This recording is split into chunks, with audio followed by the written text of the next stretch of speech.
Gustong-gusto niyang makinig kay Juan. Magandang araw ng Biyernes, kapanalig. Kapistahan ngayon ni San Pedro Bautista, San Pablo Miki at mga kasamang mga martir. Ito po si Sister Rose Agtarap ng Daughters of St. Paul para sa mabuting balita. Atin ang pagnilayan ang Ebanghelyo ngayon.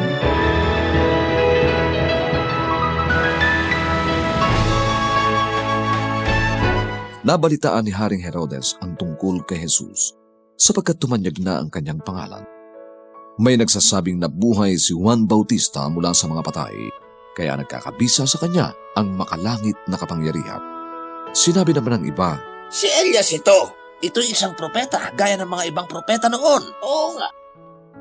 nang mabalitaan ito ni Herodes ay sinabi niya, Nabuhay nga sa mga patay si Juan na pinapugutan ko ng ulo.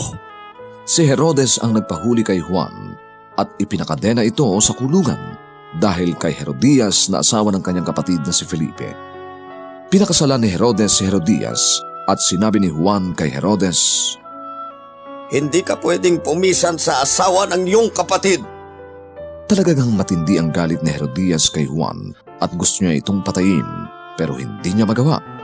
Iginagalang nga ni Herodes si Juan dahil itinuturing niya itong mabuti at banal na tao. Kaya pinananatili niya itong buhay. Nalilito siya matapos makinig kay Juan.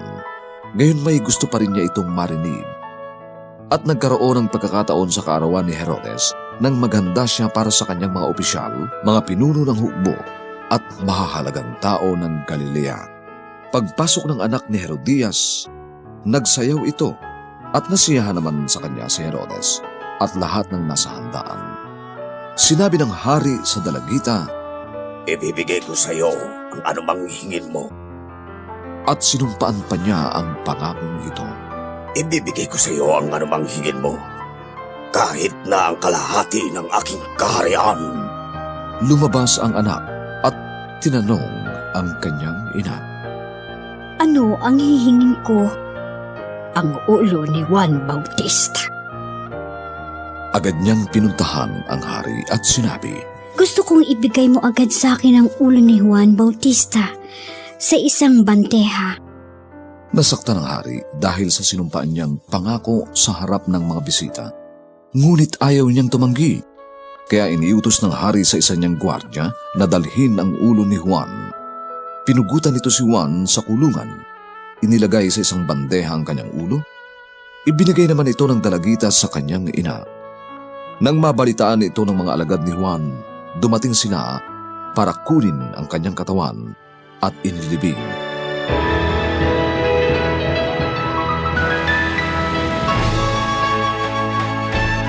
Mabigat sa dibdib ang mabuting balita ngayon.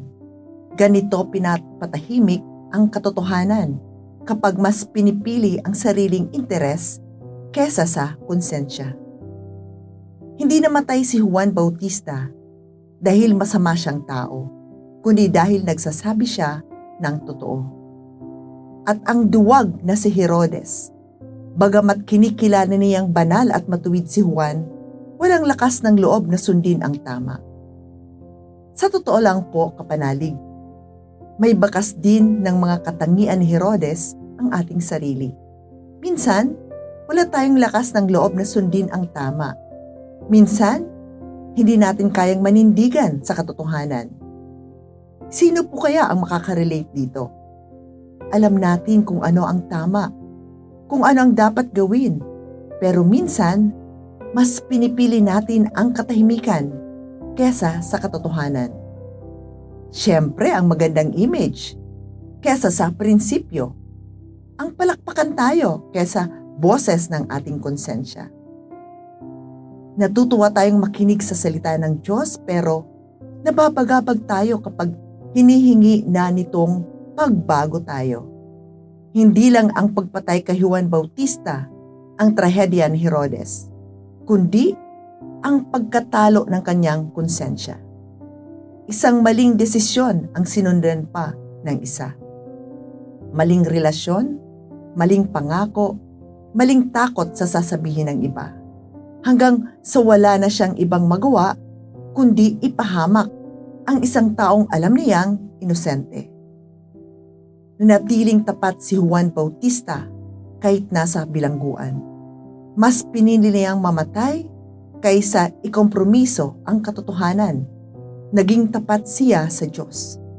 Kapanalig, malinaw ang hamon ng Ebanghelyo. Kanino ka mas takot? Sa Diyos o sa tao? Ano ang mas mahalaga? Ang image mo o ang katotohanan? Hanggang saan ka handang manindigan para sa tama? Hindi lahat ng tinatawag na maging martir tulad ni Juan Bautista, pero lahat tayo tinatawag na maging tapat sa pakikipag-ugnayan, sa trabaho, sa pamilya, sa maliliit na desisyon araw-araw. Kapag dumating ang sandaling kailangan mong pumili, magiging katulad ka ba ni Herodes o ni Juan Bautista? Mga kapanalig, maraming salamat po sa inyong suporta sa aming misyon, lalong-lalo na sa donors at sponsors ng Mabuting Balita.